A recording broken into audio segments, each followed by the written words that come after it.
नमस्कार, बहुत स्वागत है आपका। एनडीटीवी मध्य प्रदेश छत्तीसगढ़ देख रहे हैं आप। आपके साथ मैं हूं दीपक मिश्रा। ये है रैन बसेरों का हाल। जी हां, हम बात करेंगे मध्य प्रदेश के अलग अलग शहरों के उन रैन बसेरों की जहां पर सरकार व्यवस्थाएं करती है उन गरीबों के लिए, मजदूरों के लिए, उन बेसहाराओं के लिए जिनका कोई नहीं होता। सच्चाई क्या है और ऐसी कपा देने वाली ठंड में आखिर कितनी सुविधा रैन बसेरों में पहुंचकर वो गरीब मजदूर ले पा रहे हैं, यह हम जानने की कोशिश करेंगे। अलग अलग शहरों का हम रुख करेंगे और हमारे साथ हमारे अलग अलग सहयोगी भी जुड़ेंगे। कोशिश करेंगे हम मध्य प्रदेश के उन तमाम बड़े शहरों का रुख करें हम जहां पर मध्य प्रदेश में रैन बसेरे हैं। हालांकि एक दिन पहले ही हमने देखा मुख्यमंत्री मोहन यादव जब उज्जैन पहुंचे और वहां के एक रैन बसेरे पे पहुंचकर उन्होंने जायजा लिया, गरीबों को कंबल भी बांटे। अब मध्य प्रदेश में हाड़ कपा देने वाली ठंड ने दस्तक तो दे दी है। प्रदेश में लगातार ठंड भी बढ़ रही है। बीते एक दो दिन से प्रदेश के कई हिस्सों में हल्की बारिश भी हुई थी, जिसकी वजह से गलन भी बढ़ गई थी। अब इसका असर प्रदेश भर में देखा जा रहा है। हवाओं के कारण गलन रहेगी और बारिश की भी संभावना है। जबकि छत्तीसगढ़ के मौसम की बात करें तो यहां पर गलन बरकरार रहेगी। लेकिन सबसे बड़ा सवाल यह है कि इस भयानक और कड़कड़ाती ठंड में सरकार की क्या तैयारी है। जो लोग बेघर हैं उनको लेकर सरकार क्या तैयारी कर रही है और प्रशासन क्या अपने इंतजाम ठीक ढंग से पूरे कर पा रहा है।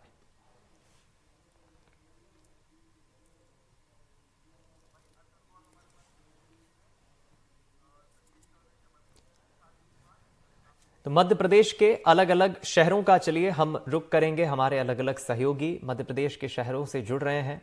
हमारे साथ जबलपुर से संजीव चौधरी हमारे संवाददाता जुड़ रहे हैं, वरिष्ठ सहयोगी। तो अतुल गौर शिवपुरी से जुड़ रहे हैं। धार से भी हम रुख करेंगे, हमारे संवाददाता अमीन शाह का। रतलाम से साजिद खान हमारे साथ जुड़ रहे हैं। सबसे पहले हम जबलपुर का रुख करेंगे, महाकौशल का रुख करेंगे। हमारे वरिष्ठ सहयोगी संजीव जी से जानने की कोशिश करेंगे। संजीव जी, ओवरऑल जबलपुर की हम बात करें तो यहाँ कितने रैन बसेरे हैं प्रशासन की तरफ से, क्या इंतजाम किए गए हैं और आपने जब मुआयना किया तो वहां पर क्या तस्वीरें देखी? क्या वहां पर गरीब मजदूर जो रहने पहुंचते हैं, आश्रय लेने के लिए पहुंचते हैं, वो संतुष्ट हैं व्यवस्थाओं से? दीपक, जबलपुर में जो रैन बसेरे बनाए गए हैं उनकी व्यवस्था नगर निगम देखती है और नगर निगम ने और महापौर स्वयं पिछले दिनों रात को घूम घूम कर जो लोग सड़कों पर रह रहे थे उन्हें रैन बसेरा भेजा गया है। इस समय में जबलपुर के त्रिपुरी चौक पसनारी की मढ़िया के सामने एक रैन बसेरा में है। इस रैन बसेरा में उन लोगों को स्थापित रखा गया है जब अतिक्रमण हटाए गए थे पहाड़ी से और इन लोगों के घर खत्म हो गए थे। बारिश के बाद इन्हें यहाँ पर शिफ्ट कर दिया गया था। तो ये मैं वीरेंद्र से बोलूँगा, वीरेंद्र ये बताएंगे ये सारे लोग इस समय इन्हीं रैन बसेरे में रह रहे हैं। इन्हें पहाड़ी से विस्थापित करके यहाँ लाया गया था और ये बताया गया था कि बस बहुत थोड़े से दिनों में इनके घर या मकान दे दिए जाएंगे। लेकिन ये अब लगातार अपने परिवार के साथ इन रैन बसेरों में रहने के लिए मजबूर है। ना तो इनके पास रहने के लिए छत है और ना इनके पास कोई अन्य व्यवस्थाएं हैं। तो ये पूरे छोटे छोटे बच्चे भी जो हैं, ये पूरे सब लोग ये रैन बसेरा जो त्रिपुरी चौक पर है यहीं पर रह रहे हैं। कब आप लोगों को लाया था और इस रैन बसेरा में आपको बसा दिया गया? 6 साल हो क्या गया साहब। यहाँ पे जो आने का है ये करीब 2019 में तोड़ा गया था पहाड़ी में। और क्या है कि वहाँ पे जो तिलपुरी के पहले जो तोड़े गए थे तो उनको स्थापित कर दिया गया था। हमारे इसमें उन्हें ये बोला गया था कि यहाँ पे जगह नहीं बची है, अब आपको भड़पुरा में जगह दी जाएगी। वो वहाँ पे उनने पुराई उराई करवाई। अभी क्या है कि साहब 6 साल से अब हम लोग कैसी स्थिति काट रहे हैं और कैसे समय गुजार रहे हैं। एक तो क्या है, काम धंधा भी नहीं है। 2-3 साल तो लॉकडाउन में बेकार कर दिया। हम लोगों के यहाँ काम धंधे हैं नहीं और कुछ भी नहीं है और आज अपना जीवन यापन कैसे व्यतीत कर रहे हैं। अब हम लोगों की तो रक्षा ईश्वर ही कर रहा है। अभी इतनी सरकारें आई, पट्टा देने को तैयार हैं लेकिन ज़मीन बताने को तैयार नहीं कि हम कहाँ आपको ज़मीन देंगे, कहाँ जगह देंगे, आपके घर बन पाएंगे कि नहीं बन पाएंगे। अब आप देखिए, ये बहुत बुजुर्ग महिलाएं भी हैं, छोटे छोटे बच्चे भी हैं। इन सबको अस्थायी रूप से थोड़े दिनों के लिए ये कहकर इन रैन बसेरों में स्थापित किया गया था कि आपको जगह मिल जाएगी, लेकिन ठंड गर्मी बारिश सारे मौसम हैं।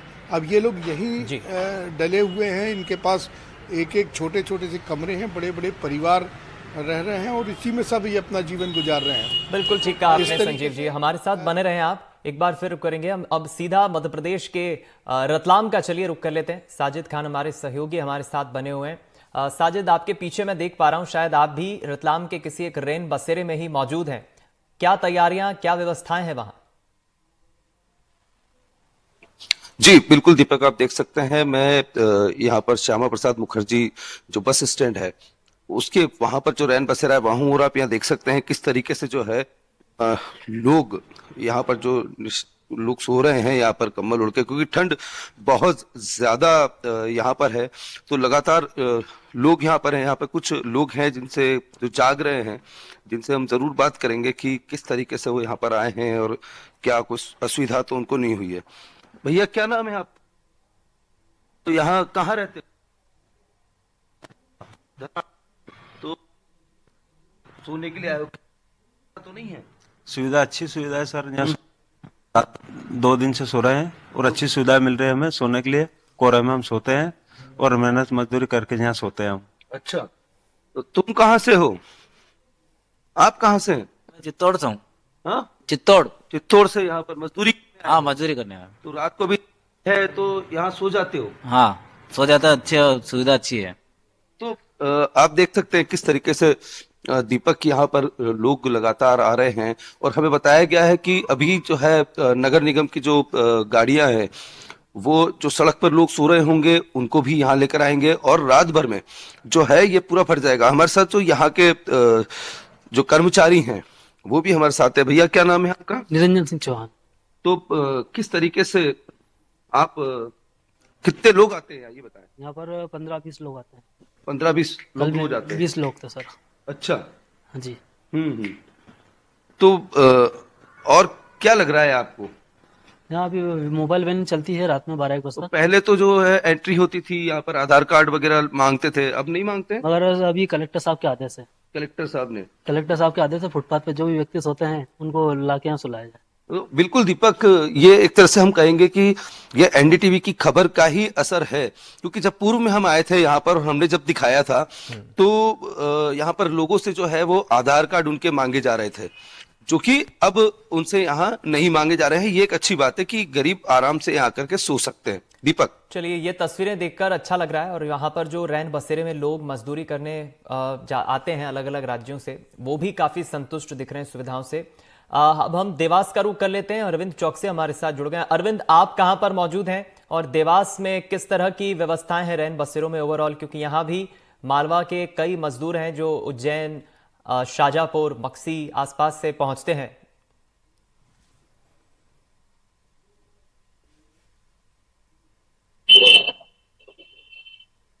अरविंद, सुन पा रहे हैं आप? चलिए, संपर्क नहीं हो रहा है लगता है। अब हम सीधा धार का रुख करते हैं। आमिन शाह हमारे साथ जुड़े हुए हैं। आमिन, आप कहां पर मौजूद हैं और धार में किस तरह की व्यवस्थाएं हैं रैन बसेरों में? जी बिल्कुल दीपक, बताना चाहूंगा कि हम जिले के मनावर शहर में मौजूद हैं। आप देख सकते हो कि यहाँ पर किस तरीके रैन बसेरे के नाम पर यहाँ पर पूरी तरीके से तस्वीर, दीपक कहना चाहूंगा ये तस्वीर पूरी तरह से विचलित भी कर सकती है। यहाँ पर आप देख सकते हो कि यहाँ पर किस तरीके से गंदगी पड़ी हुई है, और यहाँ पर पीछे लिखा हो नगर पालिका परिषद मनावर, और यहाँ पर देख सकते हैं कि नीचे किस तरीके से यहाँ पर पूरी तरीके से यहाँ पर गंदगी फैली हुई है, और यहाँ पर कुछ लोग सोए हुए दिख रहे हैं हमें। हम इन्हीं से जानेंगे। दीपक, सर क्या नाम है आपका? थोड़ा बैठे होंगे आप? इधर आइए, दिखाइए। क्या नाम है सर आपका? चंद्रास्पनी। तो आप कब से यहीं पे सोते हो? नहीं, कब से सो रहा हूँ मैं, जोर से सो रहे हो? मेरे को तो ठंड लग रही है आपको? ठंड लग रही है सर। अच्छा, तो कहाँ के रहने वाले हो आप? यही का रहना पर का। तो फिर आप घर क्यों नहीं जा रहे हो? घर क्यों नहीं जा सकता? चैर में रहोगे, मैं घर नहीं जा सकता। अच्छा, चर में रहोगे आपको? तो घर वालों ने क्या बोला, आपको बाहर भेज दिया? सर, घर वाला बाहर नहीं गया मेरे को। तो ये इतनी गंदगी में सो रहे हैं सर आप?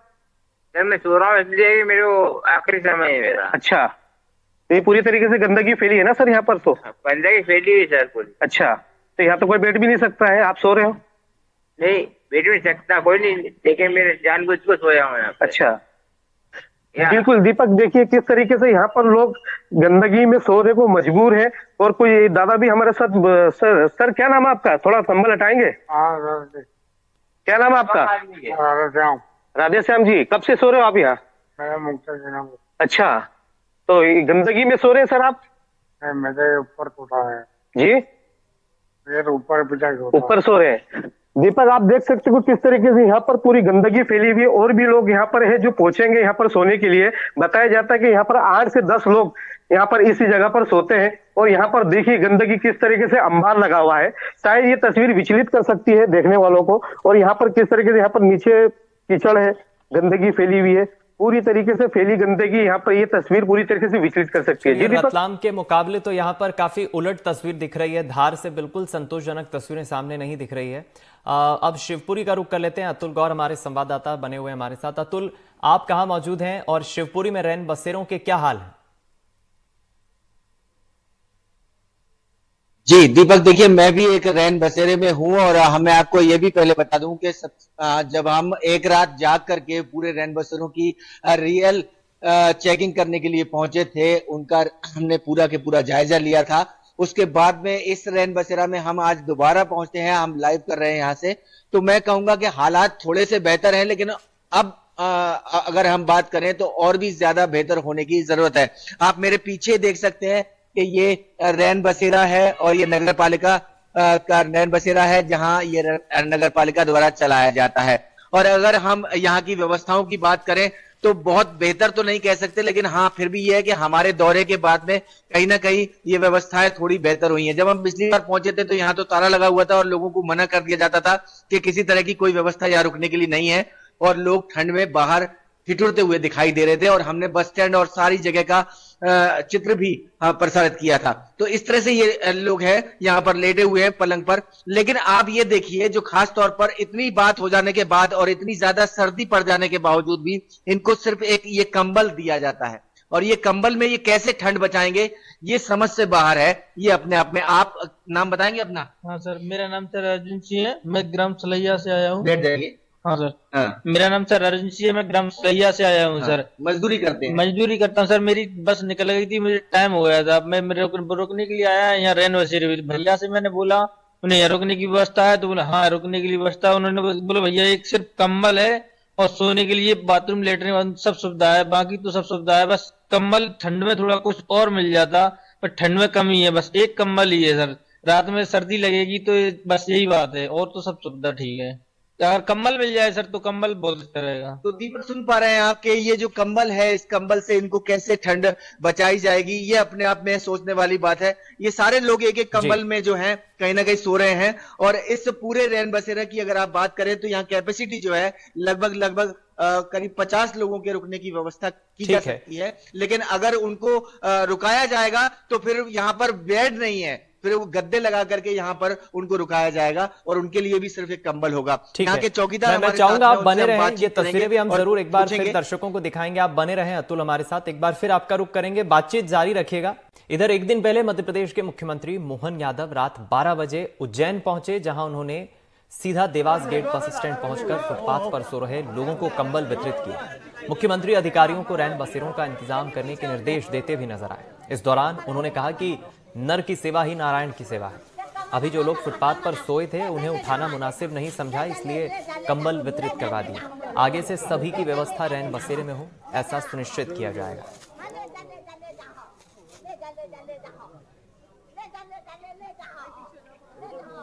मुख्यमंत्री ने सभी गरीबों को, जो फुटपाथ पर लोग सोए थे रात के वक्त, उन्हें ये कंबल वितरित किए ताकि उन्हें ठंड ना लगे।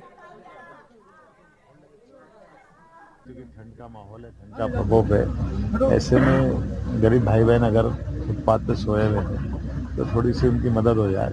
और कोशिश करेंगे सबको रैन बसेरे की व्यवस्था कराएं आने वाले समय में। जो कितने भी ठंड का कपड़े हो, अगर खुले में है तो कष्ट है, लेकिन आज एकदम रात में उठा के भेजना तो ठीक नहीं है। लेकिन आगे समय में प्रयास करेंगे कि ये बजाय फुटपाथ पे सोने के अपने अपने रैन बसेरे में सोए। जो शासन की व्यवस्था है, मैं उम्मीद करता हूं कि विकास के भी काम को इसी प्रकार से चलाता रहूंगा।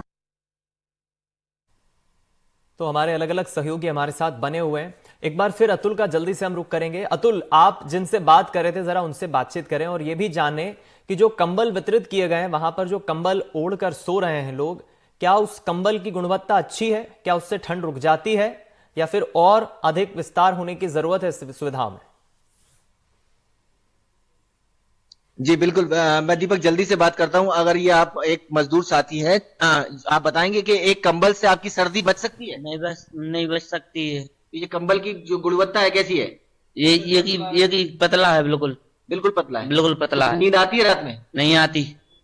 तो ये दीपक आप देख सकते हैं कि कंबल की गुणवत्ता भी बहुत बिल्कुल मामूली स्तर की है और इससे ठंड बचाई नहीं जा सकती। यहाँ हमारे साथ चौकीदार है, उन चौकीदार से पूछेंगे कि जब हम पिछली बार आए थे तब कंबल भी नहीं थे यहाँ पर, और आप अब कंबल दे रहे हैं तो वो कंबल भी इतने पतले दे रहे हैं, ये सब क्या है? मैंने अधिकारियों से बोला था, मैंने कहा साहब सर्दी पड़ रही है, इतनी भयंकर ओस गिर रही है, मैंने कहा ओढ़ने के लिए मैं क्या दूं, ये के कंबल में क्या हुआ यार तुम लोगों को? नहीं आप चिंता मत करिए, हमने आपकी आवेदन को जो है ले लिया है और आवेदन के हिसाब से 2-4 दिन में दीपक आपने सुना कि इन्होंने कहा प्रशासनिक अधिकारियों से कि ये कंबल नाकाफी हैं, इसके ज्यादा इंतजाम किए जाएं, उसके बावजूद भी इनकी सुनवाई नहीं की गई। ये बात हम नहीं कह रहे हैं, ये बात यहाँ के चौकीदार कह रहे हैं। समझा जा सकता है अतुल, क्योंकि जिस तरह की ठंड पड़ रही है, टेम्परेचर 11-12 डिग्री के आसपास अधिकांश जगह पर बना हुआ है। संजीव जी, आपसे भी जानना चाहेंगे, गुणवत्ता की जब हम बात करते हैं कंबल की, ब्लैंकेट की, तो इस मामले में वहां पर रहने वाले लोगों का, रैन बसेरों में रहने वाले लोगों का क्या कहना है? कुछ रैन बसेरों में जो नगर निगम ने ब्लैंकेट दिए गए थे वो तो देखिए पतले रैन और सस्ते दिए जाते हैं।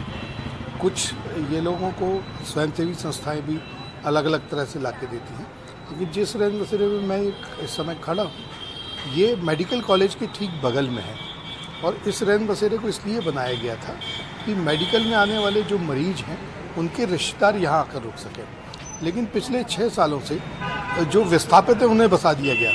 अब जो मेडिकल कॉलेज में रहने वाले लोग हैं उनके लिए यहाँ रहने की जगह नहीं है, तो मेडिकल कॉलेज में आने वाले लोग और जो उनके रिश्तेदार हैं वो उनके लिए एक अलग ग्वारीघाट के पास काफ़ी दूर एक रैन बसेरा बनाया गया। तो जिस तरह से आप गुणवत्ता की बात कर रहे थे, तो जो सरकार के द्वारा जो भी चीज़ें डिस्ट्रीब्यूट की जाती हैं वो बहुत गुणवत्ता में बहुत उत्तम तो नहीं होती है, क्योंकि वो सस्ती मंगाई जाती है और उन्हें तो इसलिए दिया जाता है क्योंकि दिया जाना है। ठीक है, हाँ, ये छोटा बात सा रिएक्शन साजिद से ले लेते हैं। साजिद, आप जिस जगह पर हैं वहां की तस्वीरें तो काफी अच्छी हैं, जो लोग वहां सो रहे हैं रैन बसेरे में वो तारीफ भी कर रहे हैं, लेकिन क्या वो संतुष्ट हैं उन ब्लैंकेट से, कंबलों से जो उन्हें वहां पर दिए जा रहे हैं? बिल्कुल दीपक,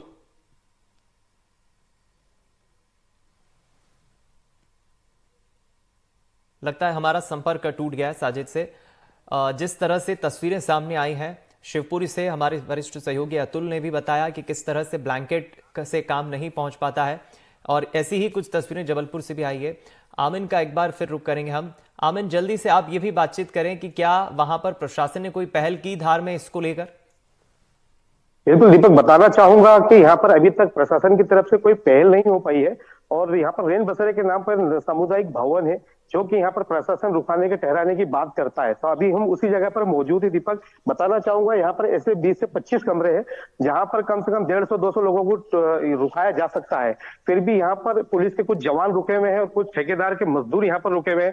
गरीबों के नाम पर यहाँ पर किसी को ठहराया नहीं गया। दीपक, बताना चाहूंगा ये पूरी तरीके से साफ सुथरी जगह है। अभी तस्वीरों में हमने थोड़ी देर पहले आपको दिखाया था कि यहाँ पर लोग किस तरीके से गंदगी में सोने को मजबूर है। उसके बावजूद भी हमने संबंधित अधिकारी से संपर्क साधा है और उनसे जानने की कोशिश करी, तो उनके तरफ द्वारा बताया गया कि अभी हम अलाव की व्यवस्था नहीं हो पाई है, हम 1-2 रोज में कर देंगे। और उन लोगों को कंबल भी वितरित किए थे, फिर भी हम उनको कोशिश करेंगे उनको देने की। और बोले कि हमारे हिसाब से हमने सर्वे कराया था, ऐसे कुछ 5 से 7 लोग हैं। बातें हैं, हम व्यवस्था करेंगे। आखिर सवाल यही कि आखिर इतनी ठंड पड़ रही है तो फिर अभी तक दिया क्यों नहीं गया? बातें हैं, आश्वासन मिलता है, लेकिन परेशान लोग होते हैं। साजिद, जल्दी से आप अगर सुन पा रहे हो तो बताएं। आपका नेटवर्क नहीं मिल पा रहा था, जरा इस मामले पर क्या है? बिल्कुल जी बिल्कुल दीपक, जो क्वालिटी है वो बहुत ही खराब है। यहाँ कंबलों की एक कंबल दिया गया है, आप यहाँ पर देख सकते हैं कि कुछ तो ऐसा लग रहा है जैसे कि ये बिल्कुल पतला सा कुछ दे दिया है, लेकिन इनको 2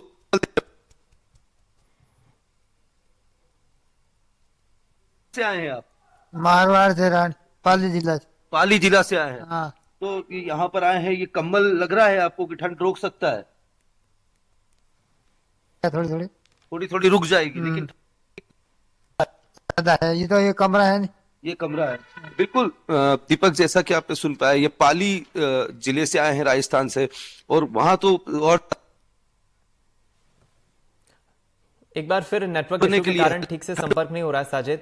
एक छोटा सा क्विक रिएक्शन संजीव जी आपका मैं लेना चाहूंगा इस मसले पर। जिस तरह की तस्वीरें अलग अलग शहरों से आ रही है, जबलपुर इससे कितना अछूता दिख रहा है? जबलपुर में भी बिल्कुल वैसे ही स्थितियां हैं। कुछ रैन बसेरों की व्यवस्थाएं तो अच्छी की गई हैं, पर कुछ रैन बसेरे जो हैं वो बहुत अच्छे हाल में नहीं। पर चूंकि जिस तरह से मुख्यमंत्री ने एक्शन लिया था, उसके बाद प्रशासन एक्शन में आ गया, क्योंकि एक ये मैसेज दिया जाता है, मुख्यमंत्री ने एक मैसेज दिया सारे प्रदेश को, एक सारे प्रशासन को, कि उनकी नज़र रैन बसेरों पर है। तो बस जैसे ही मुख्यमंत्री कुछ काम को करते हैं या इशारा देते हैं तो लोग तैयार हो जाते हैं। अब जबलपुर के निगम आयुक्त जो हैं वो भी, और महापौर भी, और बहुत सारे लोग, बहुत सारी संस्थाएं भी अब रैन बसेरों के ध्यान करने के लिए दौड़ने लगी। लेकिन जिस जगह मैं खड़ा हूँ यहाँ की दुर्दशा बहुत है। बाथरूम नहीं है, दरवाजे टूटे हुए हैं, गंदगी का आलम है। तो ये कहा जाए कि सभी जगह बहुत अच्छा हाल है, बहुत अच्छे रैन बसेरे हैं, तो ऐसा नहीं है। जबलपुर में हमारे यहाँ कुछ जगह 4-5 रैन बसेरों को अच्छा बनाया गया है, वहाँ पर अच्छी व्यवस्थाएं भी की गई हैं, नए कंबल हैं, नए गद्दे रखे गए हैं। पर सारे रैन बसेरे यदि कहा जाए तो एक से नहीं है। मेडिकल कॉलेज के आसपास के, ग्वारी घाट के आसपास के रैन बसेरों का, चूंकि ये पुराने हैं, इनके भवन जर्जर हो चुके हैं, तो ये बहुत अच्छे हाल में तो इन रैन बसेरों को नहीं कहा जा सकता। मिलाकर ये कहना गलत नहीं होगा कि मध्य प्रदेश के जिन शहरों का हम अभी रुख कर रहे हैं संजीव जी, चाहे वो जबलपुर हो, धार हो, रतलाम हो, शिवपुरी हो, ये सभी चीजें बता रही है कि यहाँ पर अपग्रेडेशन यानी सुविधाओं में और अधिक विस्तार करने की जरूरत है। रतलाम में जरूर कुछ हद तक सुखद तस्वीर मिली, लेकिन जब गुणवत्ता की बात होती है ब्लैंकेट की, तो किसी भी जगह से ये सुखद तस्वीर नहीं मिली हमें कि यहां पर गुणवत्ता काफी अच्छी है, ब्लैंकेट में ठंड रुक जाती है, लोगों को परेशानी नहीं होती है। धार में तो गंदगी का अंबार लगा है। आमीन ने तस्वीरें पहुंचाई हम तक। आप सभी का बहुत शुक्रिया ये तस्वीरें हम तक पहुंचाने के लिए, हमारे साथ इस खबर पर जुड़ने के लिए। एनडीटीवी ने ये जानने की कोशिश की कि आखिर इन रैन बसेरों में किस तरह के हालात हैं।